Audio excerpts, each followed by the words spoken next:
विद्यार्थ्यांनो, सप्रे नमस्कार. आज आहे 23 फेब्रुवारी आणि आजच्या दिवसापर्यंतच्या महत्त्वपूर्ण चालू घडामोडी प्रश्न आपण बघणार आहोत.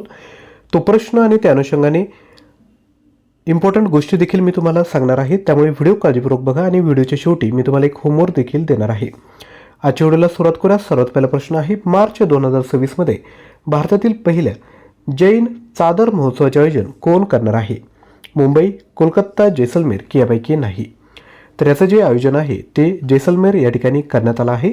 लक्षात घ्या, राजस्थान जैसलमेर येथे 6 ते 8 मार्च 2026 दरम्यान भारतातील पहिला जैन चादर महोत्सव आयोजित केला जाणार आहे, जो दादाश्री जिनदत्त सुरी महाराज यांच्या 872 वर्ष जुन्या अवशेषांवर केंद्रित आहे. आणि राजस्थानची कॅपिटल कोणती? तर ती आहे जयपूर, जिला पिंक सिटी म्हणून देखील ओळखलं जातं. आणि राजस्थानची जी टीम आहे, आता IPL मध्ये त्याचा जो कर्णधार असणार आहे तो असणार आहे रियान पराग. पुढील प्रश्न, पहिल्या मुंबई क्लायमेट वीकचे भव्य उद्घाटन कोणी केले? तर ते केलं आहे देवेंद्र फडणवीस यांनी.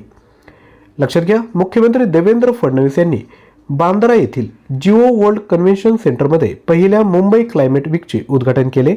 हा 3 दिवसीय जागतिक परिषद हवामान चर्चांना व्यावहारिक आणि अंमलात आणता येणाऱ्या उपाययोजनांच्या दिशेने नेण्याचा उद्देश ठेवतो. आणि महाराष्ट्राचे राज्यपाल कोण आहेत? तुमच्यासाठी होमवर्क. पहिला प्रश्न, महाराष्ट्राचे राज्यपाल कोण? खाली कमेंट करा. यानंतर पुढील प्रश्न, कोणत्या राज्य सरकारने भू आधार जाहीर केला आहे? पंजाब, दिल्ली, हरियाणा की यापैकी नाही? तर याचं जे राईट आन्सर आहे ते आहे दिल्ली. लक्षात घ्या, दिल्ली सरकारने सर्व भूभागांसाठी 14 अंकी भू आधार म्हणजे अद्वितीय जमीन ओळख क्रमांक जारी करण्याची घोषणा केली, ज्यामुळे मालकी हक्कांचे डिजिटलायझेशन होऊन सीमा वादांमध्ये घट येईल. आता दिल्ली आलंय, तर काल ऑलरेडी आपण दिल्लीवर एक प्रश्न विचारला होता, बरोबर? तर दिल्लीच्या विद्यार्थी मित्रांनो, तुम्ही मला CM कमेंट करायचं आहे. तुमच्यासाठी दुसरा होमवर्क आहे, दिल्लीच्या CM खाली कमेंट करा. आणि जो आपला हा आधार क्रमांक असतो तो किती अंकी असतो सांगा? 12 अंकी, 10 अंकी की 14 अंकी? जसा आता तो भू आधार आहे तो 14 अंकी, तसा आपला जो आधार क्रमांक असतो तो किती अंकी असतो तो देखील खाली कमेंट करा. पुढील प्रश्न, कोणत्या राज्याने 1 गिगावॅट सौर ऊर्जा क्षमतेचा टप्पा पार केला आहे? उत्तराखंड, झारखंड, छत्तीसगड की यापैकी नाही? तर याचं योग्य उत्तर आहे उत्तराखंड. उत्तराखंडची कॅपिटल आहे डेहराडून, झारखंडची आहे रांची, MS धोनी त्या सिटीचा आहे. छत्तीसगडची कॅपिटल आहे रायपूर. लक्षात घ्या, उत्तराखंडने स्थापित सौर ऊर्जा क्षमतेत 1 गिगावॅट हा आकडा पार केला आहे, जो नवीकरणीय ऊर्जा स्वीकारण्यात झालेल्या मजबूत प्रगतीचे दर्शन घडवतो. नवीकरणीय ऊर्जा म्हणजे काय? तर रिन्युएबल एनर्जी. रिन्युएबल एनर्जी म्हणजे काय की जी ऊर्जा खूप मोठ्या प्रमाणात उपलब्ध आहे आणि तुम्ही कितीही तिचा वापर केला तर तिचा ऱ्हास होणार नाही. जशी की सौर ऊर्जा झालं, वारा झालं, पाणी झालं, यांमार्फत जी ऊर्जा आपण तयार करतो त्याला नवीकरणीय ऊर्जा असे म्हणतो. आता उत्तराखंड आला आहे, त्या अनुषंगाने महत्त्वपूर्ण गोष्टी बघून घ्या. उत्तराखंडला एव्हिएशन प्रमोशनसाठी बेस्ट स्टेट पुरस्कार मिळाला. उत्तराखंडमध्ये ओकच्या जंगलात एक दुर्मिळ मशरूमचा देखील शोध लागला. उत्तराखंडने समान नागरी संहिता दुरुस्ती अध्यादेश 2026 लागू केला. उत्तराखंड सरकारने स्वस्त सीमा अभियान सुरू करण्यासाठी ITBP सोबत करार केला. यानंतर 5वा मुद्दा, 47वे अखिल भारतीय जनसंपर्क संमेलनाचे आयोजन उत्तराखंडमध्ये करण्यात आले. उत्तराखंड सरकारने डिसेंबर 2025 पासून राज्यात प्रवेश करणाऱ्या सर्व वाहनांवर ग्रीन टॅक्स लागू करण्याची घोषणा केली. उत्तराखंड सरकारने UCC अंतर्गत विवाह नोंदणी नियम सोपे केले. पुढील प्रश्न, चर्चेत असलेली खोरम शहर 4 नावाची बॅलिस्टिक क्षेपणास्त्र कोणत्या देशाने विकसित केली आहे? रशिया, पाकिस्तान, इराण की यापैकी नाही? तर याचं योग्य उत्तर आहे इराण. चर्चेत असलेली खोरम शहर 4 बॅलिस्टिक क्षेपणास्त्र इराणने विकसित केले, याला खेबर या नावानेही ओळखले जाते. याचे निर्माण इराणच्या संरक्षण मंत्रालयाअंतर्गत एरोस्पेस इंडस्ट्री ऑर्गनायझेशन यांनी केले आहे. आता इराण आला आहे, तर इराणची कॅपिटल कोणती? तर ती आहे तेहरान. करन्सी आहे इराणियन रियल. प्रेसिडेंट आहे मसूद पेजिशकियन, हा त्यांचा फोटो आहे. इराणच्या अनुषंगाने महत्त्वपूर्ण फॅक्ट, IOCने सोराया आघाई हाजियागा यांची इराणच्या पहिल्या महिला सदस्य म्हणून निवड केली. IOC म्हणजे काय? International Olympic committee. युरोपियन युनियनने इराणच्या IRGCला दहशतवादी गट घोषित केले. इराणने सस्टेनेबल पॉवर 1404 क्षेपणास्त्र सुरू केला आहे. इराणने रशियाच्या सोयूज रॉकेटद्वारे आपला दूरसंचार आणि संशोधन उपग्रह नहीत 2 यशस्वीरित्या प्रक्षेपित केला. भारताने इराणमधून आपल्या नागरिकांना बाहेर काढण्यासाठी ऑपरेशन सिंधू सुरू केले. इराणने ऑपरेशन 2 प्रॉमिस 3 सुरू केले. यानंतर पुढील, भारतातील पहिली खाजगी हेलिकॉप्टर असेंब्ली लाईन कुठे सुरू झाली? केरळ, ओडिसा, कर्नाटक की यापैकी नाही? तर योग्य उत्तर आहे कर्नाटक. केरळची कॅपिटल आहे तिरुवनंतपुरम, ओडिसाची कॅपिटल आहे भुवनेश्वर आणि कर्नाटकची कॅपिटल आहे बेंगळुरू. आणि बेंगळुरू या ठिकाणी इस्रोचं हेडक्वार्टर आहे, लक्षात ठेवायचं आहे. पंतप्रधान नरेंद्र मोदी आणि फ्रान्सचे राष्ट्राध्यक्ष इमॅन्युएल मॅक्रॉन यांनी 17 फेब्रुवारी 2026 रोजी कर्नाटकातील बेंगळुरू येथे एअरबस H-125 हलके युटिलिटी हेलिकॉप्टरसाठी टाटा ॲडव्हान्स सिस्टीमच्या अंतिम असेंब्ली लाईनचे आभासी उद्घाटन केले. कर्नाटकाला आहे त्या अनुषंगाने महत्त्वपूर्ण फॅक्ट, कर्नाटकात भूमी स्वामित्व प्रक्रिया डिजिटल आणि वेगवान करण्यासाठी ऑटो म्युटेशन सुरू करण्यात आले. कर्नाटकने वैधानिक गिग वर्कर्स कल्याण विकास मंडळाची स्थापना केली. मंगळुरूला भारतातील सर्वात सुरक्षित शहर घोषित करण्यात आले. कर्नाटकाने दशकांपासून प्रलंबित असलेल्या प्रकरणांचे निराकरण करण्यासाठी जमाबांदी भू अभिलेखांमध्ये सुधारणा केली. 5वा मुद्दा, कर्नाटकने महिला उद्योजकांसाठी गृहलक्ष्मी पोर्टल सुरू केले. कर्नाटक सरकारने महिला आणि अल्पवयीन मुलींच्या सुरक्षेसाठी अक्का पाडे योजना मंजूर केली. यानंतर 7, कर्नाटकने महाराष्ट्राचा पराभव करून 44वी कनिष्ठ राष्ट्रीय खो खो स्पर्धा देखील जिंकली आहे. पुढील प्रश्न, भारताने कोणत्या देशाने आपराधिक प्रकरणांमध्ये परस्पर कायदेशीर सहाय्य करार केला? भूतान, नेपाळ, श्रीलंका की यापैकी नाही? तर याचं योग्य उत्तर आहे नेपाळ. लक्षात घ्या, भारत आणि नेपाळ यांनी आपराधिक प्रकरणांमध्ये परस्पर कायदेशीर सहाय्यासाठी एका करारावर स्वाक्षरी केल्या, ज्याचा उद्देश तपास, खटला चालवणे आणि न्यायिक प्रक्रियांमध्ये सहकार्य वाढवणे आहे. नेपाळची कॅपिटल कोणती आहे? काठमांडू. आता नेपाळच्या अनुषंगाने महत्त्वपूर्ण फॅक्ट, नेपाळमध्ये रमजान सण साजरा करण्यात आला. 300 वर्षे जुना कार्तिक नाच उत्सव नेपाळमध्ये संपन्न झाला. RBI म्हणजे रिझर्व्ह बँक ऑफ इंडियाने नेपाळला भारतीय रुपयांमध्ये कर्ज देण्यास मंजुरी दिली. नेपाळमध्ये 5 दिवसीय तिहार उत्सव साजरा करण्यात आला. सविता भंडारी नेपाळच्या पहिल्या महिला अटर्नी जनरल बनल्या. यानंतर 6व्या क्रमांकाचा मुद्दा, नेपाळने 26 अपंजीकृत सोशल मीडिया प्लॅटफॉर्मवर बंदी घातली. नेपाळ अधिकृतपणे आंतरराष्ट्रीय बिग कॅट अलायन्समध्ये सहभागी झाला. नेपाळमध्ये भारतीय दूतावासाने हिंदी साहित्य उत्सवाचे देखील आयोजन केलं आहे. पुढील प्रश्न, ज्वार भाट्यांमुळे आलेल्या पुराला राज्य विशिष्ट आपत्ती घोषित करणारे पहिले राज्य कोणते ठरले?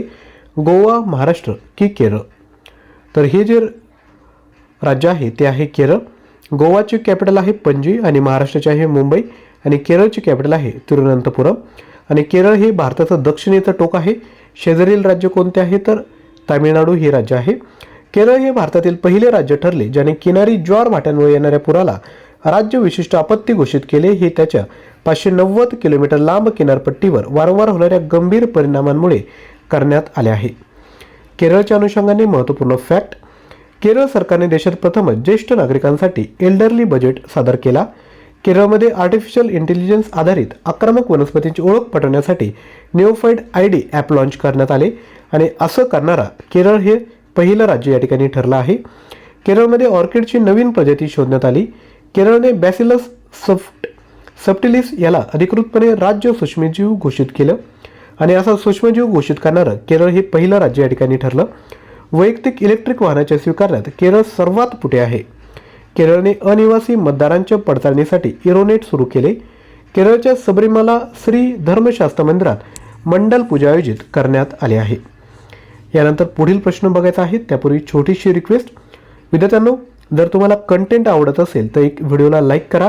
आजच्या व्हिडिओचं टार्गेट आहे 100+ लाईक, तर एक लाईक करा आणि लाईक केल्यानंतर खाली हाईप बटन येईल, हाईप बटनावर देखील क्लिक करा.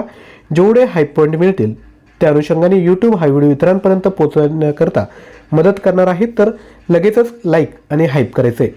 जेवढेही प्रश्न बघतायत त्याचा जर तुम्हाला मॉक सराव करायचा असेल क्विजच्या माध्यमातून तर आपलं daily current affair WhatsApp channel आहे, त्याला देखील जॉईन करा.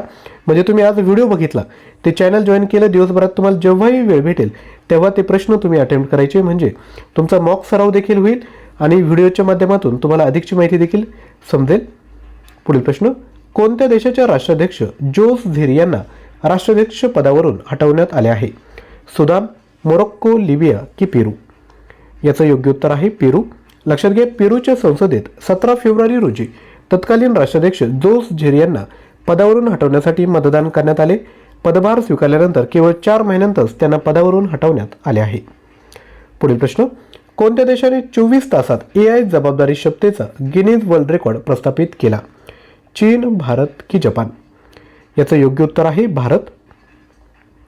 लक्षात घ्या, भारताने कृत्रिम बुद्धिमत्ता म्हणजे आर्टिफिशियल इंटेलिजन्सच्या जबाबदार वापराबाबत एक नवीन जागतिक विक्रम प्रस्थापित केला आहे. इंडिया AI मिशनच्या AI रिस्पॉन्सिबिलिटी मोहिमेत केवळ 24 तासात 1.5 लाखाहून अधिक लोकांनी शपथ घेतली. यासह भारताने गिनीज वर्ल्ड रेकॉर्डमध्ये आपले स्थान निर्माण केले. या उपलब्धीची घोषणा भारतात झालेल्या जगातील सर्वात मोठ्या इंडिया AI इम्पॅक्ट समिट 2026 दरम्यान केंद्रीय इलेक्ट्रॉनिक्स आणि IT मंत्री अश्विनी वैष्णव यांनी केली. आता भारत आलाय, आपला भारत. तर त्या अनुषंगाने महत्त्वपूर्ण फॅक्ट, भारताची पहिली LNG diesel dual fuel diesel electric multiple unit train अहमदाबादमध्ये सुरू करण्यात आली. अहमदाबाद आहे गुजरातमध्ये. तर गुजरातची कॅपिटल कोणती कमेंट करा. अहमदाबाद ही गुजरातची कॅपिटल नाही आहे. तुमच्यासाठी पुढील होमवर्क आहे, गुजरातची कॅपिटल खाली कमेंट करायची. भारत 95 देशांना जोडणाऱ्या पहिल्या जागतिक बिग कॅट शिखर परिषदेचे यजमानपद भूषवणार आहे.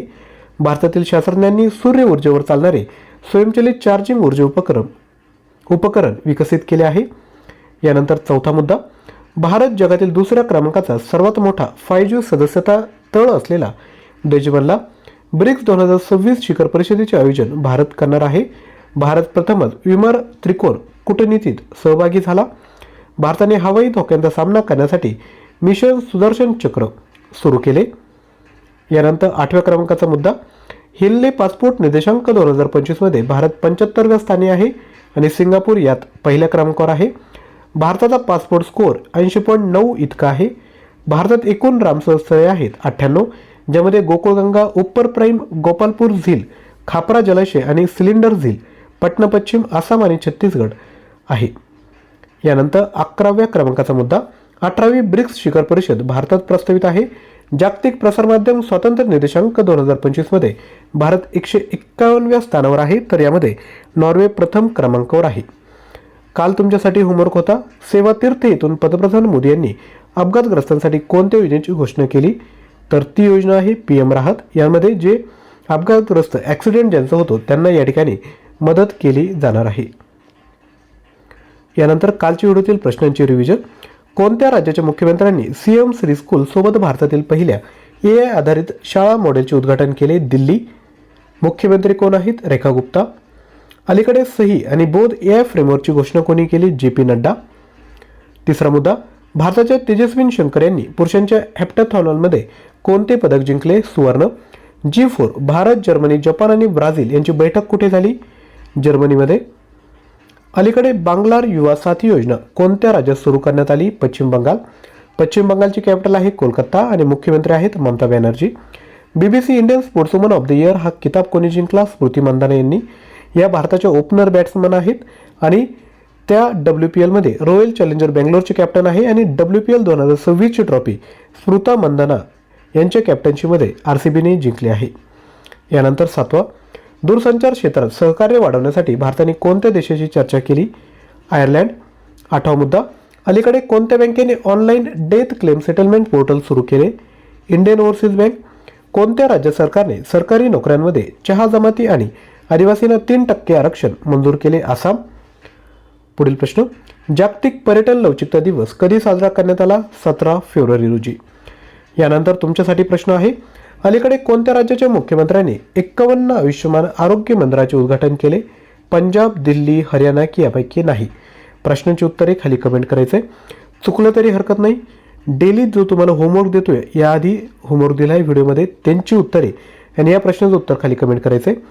तसेच परीक्षेची तयारी करतायत, चालू घडामोडी व इतर महत्त्वाचा प्रश्नसंच हवा असेल तर घेऊ शकता. यामध्ये तुम्हाला प्रत्येक महिन्याच्या चालू घडामोडी मिळणार आहे. जानेवारी 2024 पासून आत्तापर्यंत जेवढ्याही चालू घडामोडी आहेत त्यांचे PDF, त्यांचे ऑनलाईन टेस्ट आणि इतर महत्त्वाचे सर्व तुम्हाला यामध्ये मिळेल. जवळपास 5000 प्रश्न, 150+ ऑनलाईन टेस्ट फक्त 160 रुपयामध्ये घेऊ शकता. याकरता विद्यार्थी मित्रांनो, ॲप्लिकेशन डाउनलोड करून NEW20 हा कुपन कोड यूज करायचा आहे आणि हे मटेरियल परचेस करायचे.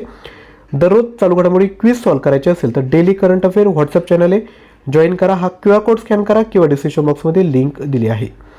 आणि विद्यार्थ्यांनो, आपला डेली सकाळी 6 वाजता व्हिडिओ येत असतो, त्यामुळे चॅनलला सबस्क्राईब करून शेजारी असणाऱ्या बेल आयकॉनला क्लिक करा, जेणेकरून सकाळी 6 वाजता व्हिडिओ आला की त्याचे नोटिफिकेशन तुम्हाला येईल.